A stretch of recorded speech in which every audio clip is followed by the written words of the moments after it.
Assalamualaikum warahmatullahi wabarakatuh. Perkenalkan, nama saya Pinka Febrianti dari Program Studi Pendidikan Bahasa Inggris semester 1 STKIP Muhammadiyah Bogor. Video kali ini saya buat untuk memenuhi tugas UAS mata kuliah pengantar pendidikan. Dan di video kali ini saya akan membahas tentang permasalahan pendidikan di Indonesia. Yang pertama, yaitu ada pengertian permasalahan pendidikan. Permasalahan pendidikan adalah segala sesuatu hal yang merupakan masalah pelaksanaan kegiatan pendidikan. Berbicara soal pendidikan, pendidikan merupakan aspek dasar dalam kehidupan manusia. Seseorang bukan hanya mendapatkan ilmu pengetahuan, tetapi juga diajarkan untuk berakhlak baik dan berbudi pekerti luhur. Berbekal pendidikan, seseorang akan menjadi orang yang berguna, bermanfaat, berilmu sehingga mampu meningkatkan taraf hidup atau memperbaiki nasib ke arah yang lebih baik. Yang selanjutnya di sini ada beberapa permasalahan pendidikan di Indonesia. Yang pertama yaitu keterbatasan jumlah guru terampil. Penyebab permasalahan ini umumnya guru-guru terampil dan berkualitas tersebar di kawasan kota atau daerah yang notabene mudah diakses. Sedangkan daerah-daerah terpinggir dan terpencil sulit sekali mendapatkan guru. Memang ada banyak faktor penyebab hal ini terjadi. Salah satunya masalah minat dari guru itu sendiri. Lebih banyak guru yang memilih lokasi yang mudah diakses dari segi transportasi dan akses untuk mendapatkan kebutuhan pokok. Sedangkan daerah terpencil lagi-lagi tidak dilirik sama sekali. Mungkin ada saja guru yang terpanggil hati untuk bertugas di daerah pelosok yang minim akses. Namun sayangnya, perbandingannya itu hanya 1:10 saja, dan itu pun jumlahnya sangat sedikit sekali. Sehingga wajar saja jika terjadi kesenjangan tenaga guru terampil di pelosok dan di kota. Sehingga terdapat pula kesenjangan kualitas lulusan peserta didik. Tidak heran jika regenerasi yang tinggal di pelosok nyaris tidak terekspos dan muncul ke permukaan. Itu sebabnya ini yang menjadi PR bagi pemerintah dalam upaya pemerataan tenaga pendidik terampil di pelosok dan di kota. Yang kedua yaitu sarana dan prasarana tidak memadai. Masalah pendidikan di Indonesia ini tidak jarang dikeluhkan, baik dikeluhkan oleh wali murid, guru, ataupun murid itu sendiri. Tidak dapat dipungkiri dari segi sarana dan prasarana memang kurang memadai, terutama sekolah-sekolah yang ada di pedesaan, pinggiran, dan sekolah yang ada di pelosok. Ini masalah yang klasik dan sudah tidak asing lagi memang.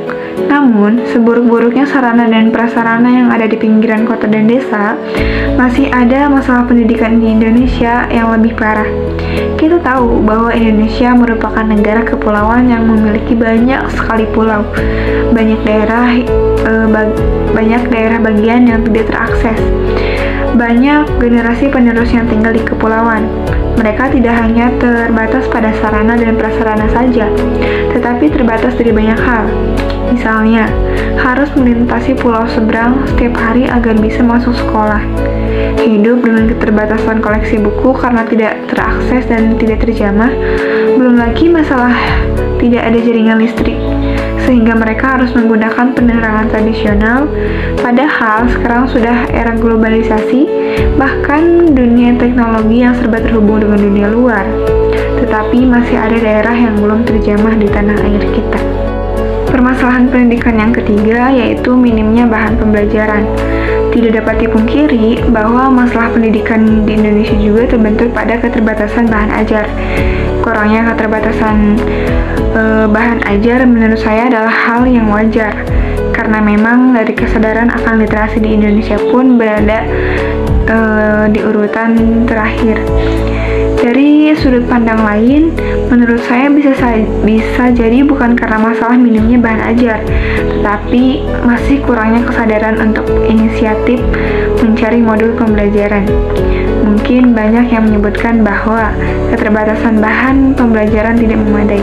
Padahal sebenarnya kita bisa mencari sendiri, tidak harus mengandalkan uluran bahan saja dari pemerintah, tetapi inisiatif untuk mencari. Jika memang tidak ada bahan pembelajaran yang tersedia, bagi seorang pendidik bisa saja belajar dari buku luar. Kemudian dari buku tersebut ditransformasikan ke peserta didik, atau bisa membuat atau menciptakan bahan pembelajaran jika memang benar-benar tidak ada. Dengan cara seperti ini lebih solutif daripada menyalahkan ataupun menuding pemerintah. Setidaknya dengan cara ini menjadi upaya memberikan jalan keluar untuk kebutuhan diri sendiri dan memberikan ruang jalan bagi orang lain.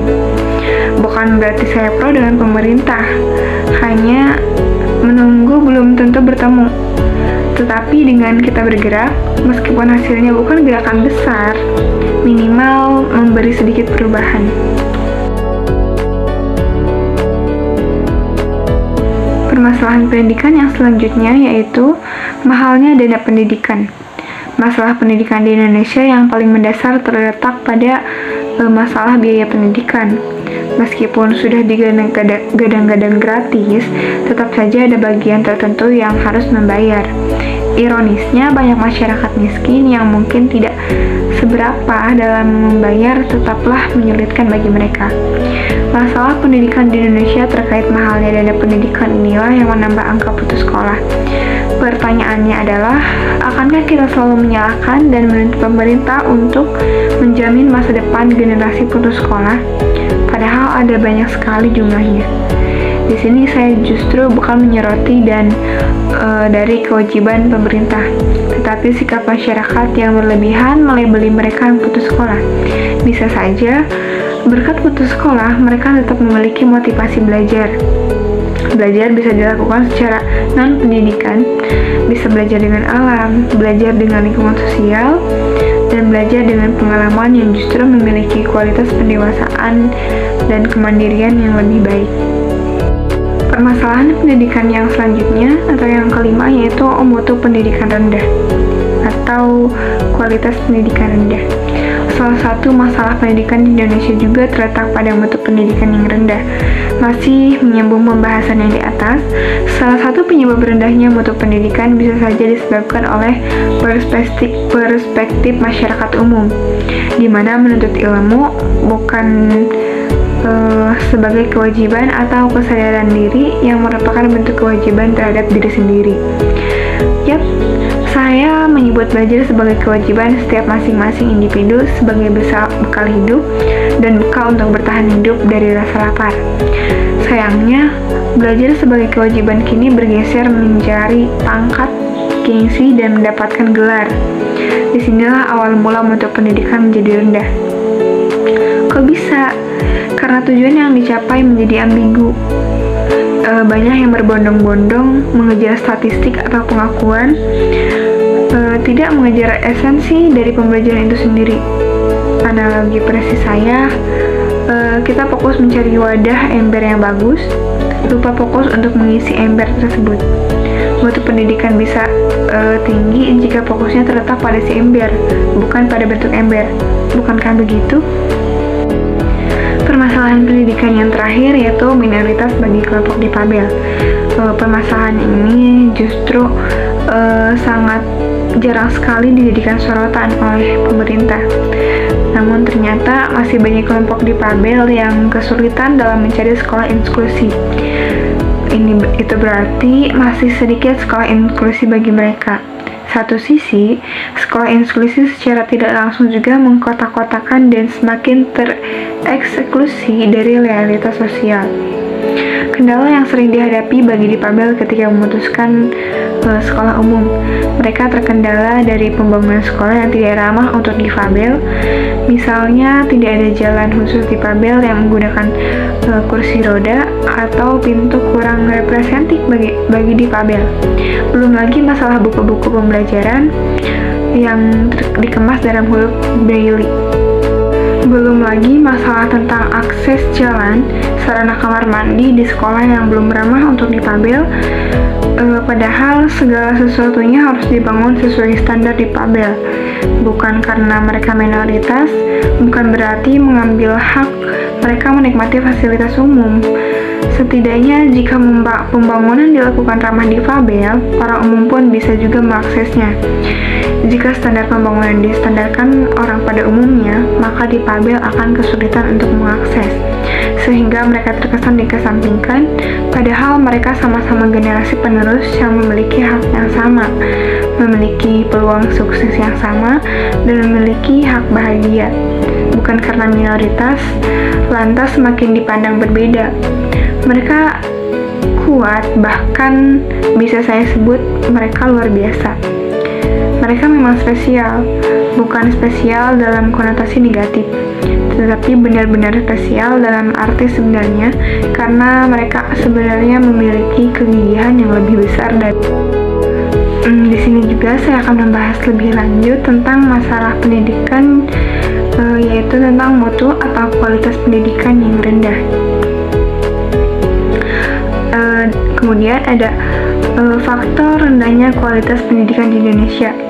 Salah satu faktor rendahnya kualitas pendidikan yang ada di Indonesia adalah karena lemahnya para pendidik dalam menggali potensi murid. Para pendidik seringkali memaksakan kehendaknya tanpa pernah memperhatikan kebutuhan, minat, dan bakat yang dimiliki oleh masing-masing siswanya. Letak kelemahan para pendidik kita yaitu mereka tidak pernah menggali masalah dan potensi pada siswa. Pendidikan seharusnya memperhatikan kebutuhan anak, bukan malah memaksakan sesuatu yang membuat anak kurang nyaman dalam mencari ilmu.